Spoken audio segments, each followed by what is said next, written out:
सरस्वती व्यासं ततो जयति मूकं करोति वाचालं पंगुलं लङ्घयते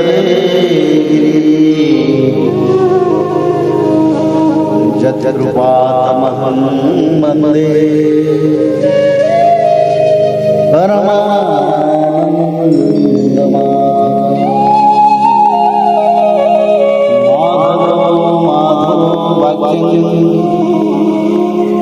माधव हरि परन्ते सकल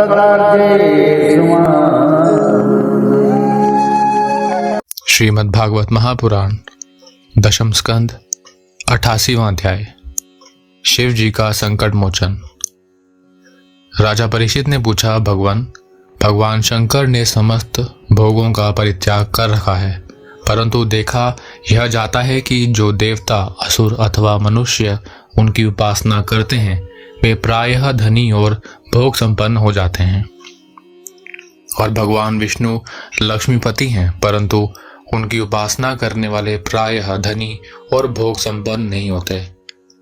दोनों प्रभु त्याग और भोग की दृष्टि से एक दूसरे से विरुद्ध स्वभाव वाले हैं, परंतु उनके उपासकों को उनके स्वरूप के विपरीत फल मिलता है। मुझे इस विषय में बड़ा संदेह है कि त्यागी की उपासना से भोग और लक्ष्मीपति की उपासना से त्याग कैसे मिलता है। मैं आपसे यह जानना चाहता हूँ। श्री सुखदेव जी कहते हैं, परीक्षित, शिव जी सदा अपनी शक्ति से युक्त रहते हैं। वे सत्व आदि गुणों से युक्त तथा अहंकार के अधिष्ठाता हैं। अहंकार के 3 भेद हैं, वैकारिक, तेजस और तामस।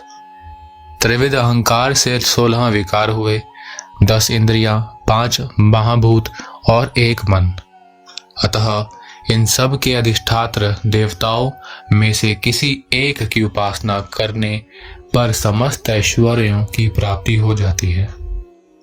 परंतु परीक्षित, भगवान श्री हरि तो प्रकृति से परे स्वयं पुरुषोत्तम एवं प्राकृत गुण रहित हैं। वे सर्वज्ञ तथा सबके अंतःकरणों के साक्षी हैं। जो उनका भजन करता है वह स्वयं भी गुणातीत हो जाता है। परीक्षित, जब तुम्हारे दादा धर्मराज युधिष्ठिर अश्वमेध यज्ञ कर चुके, तब भगवान से विविध प्रकार के धर्मों का वर्णन सुनते समय उन्होंने भी यही प्रश्न किया था। परीक्षित, भगवान श्री कृष्ण सर्वशक्तिमान परमेश्वर हैं। मनुष्यों के कल्याण के लिए ही उन्होंने यदुवंश में अवतार धारण किया था। राजा युधिष्ठिर का प्रश्न सुनकर और उनकी सुनने की इच्छा देखकर उन्होंने प्रसन्नता पूर्वक इस प्रकार उत्तर दिया था। भगवान श्री कृष्ण जी ने कहा, राजन, जिस पर मैं कृपा करता हूँ उसका सब धन धीरे धीरे छीन लेता हूँ। जब वह निर्धन हो जाता है तब उसके सगे संबंधी उसके दुखा कुल जित की परवाह ना करके उसे छोड़ देते हैं। फिर वह धन के लिए उद्योग करने लगता है, तब मैं उसका वह प्रयत्न भी निष्फल कर देता हूँ। इस प्रकार बार बार असफल होने के कारण जब धन कमाने से उसका मन विरक्त हो जाता है, उसे दुख समझकर वह उधर से अपना मुंह मोड़ लेता है और मेरे प्रेमी भक्तों का आश्रय लेकर उनसे मेल जोल करता है। तब मैं उस पर अपनी अहेतुक कृपा की वर्षा करता हूँ। मेरी कृपा से उसे परम सूक्ष्म अनंत सच्चिदानंद स्वरूप पर ब्रह्म की प्राप्ति हो जाती है। इस प्रकार मेरी प्रसन्नता, मेरी आराधना बहुत कठिन है। इसी से साधारण लोग मुझे छोड़कर मेरे ही दूसरे रूप अन्य देवताओं की आराधना करते हैं।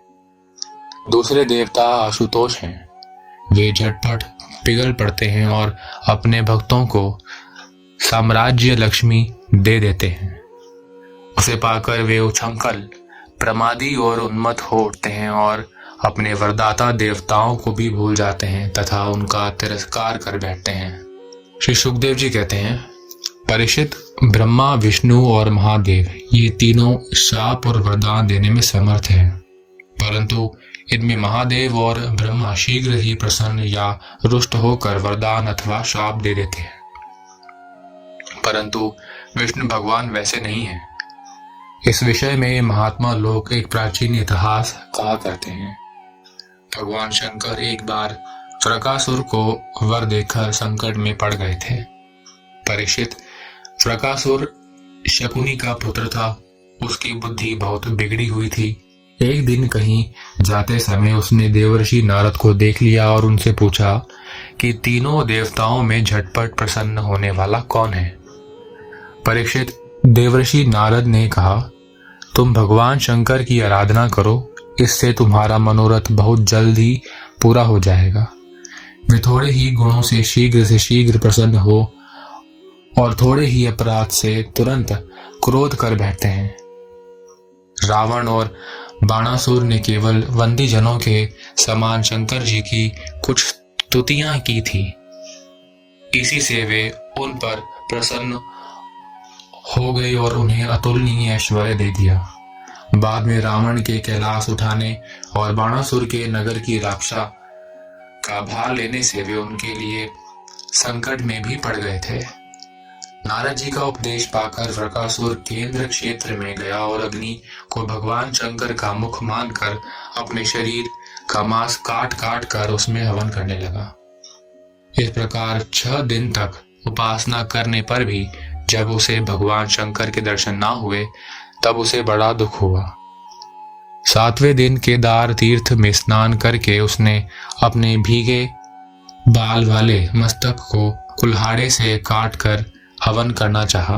परीक्षित, जैसे जगत में कोई दुखवश आत्महत्या करने जाता हो तो हम लोग करुणावश उसे बचा लेते हैं, वैसे ही परम दयालु भगवान शंकर ने वृकासुर के आत्मघात के पहले ही अग्निकुंड में अग्निदेव के समान प्रकट होकर अपने दोनों हाथों से उसके दोनों हाथ पकड़ लिए और गला काटने से रोक दिया।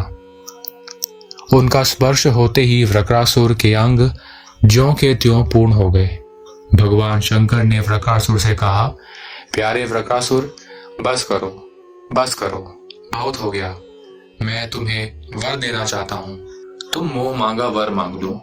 अरे भाई, मैं तो अपने शरणागत भक्तों पर केवल जल चढ़ाने से ही संतुष्ट हो जाया करता हूँ।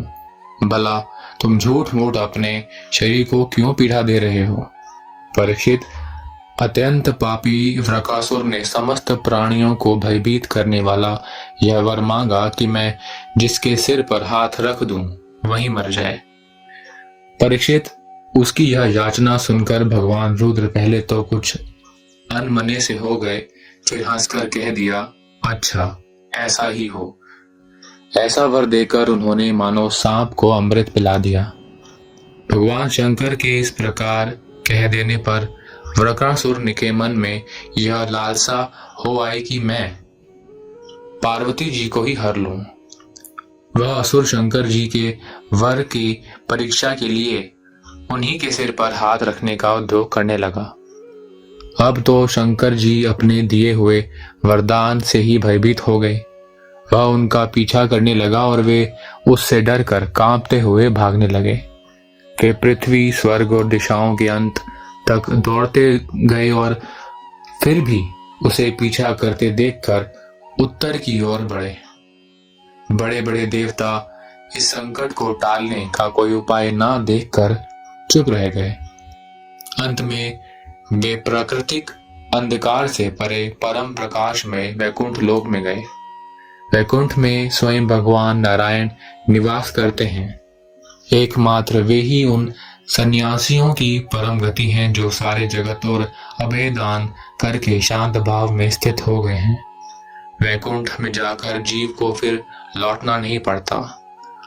भक्त भयहारी भगवान ने देखा कि शंकर जी तो बड़े संकट में पड़े हुए हैं। तब वे अपनी योग माया से ब्रह्मचारी बनकर दूर से ही धीरे धीरे वृकासुर की ओर जाने लगे।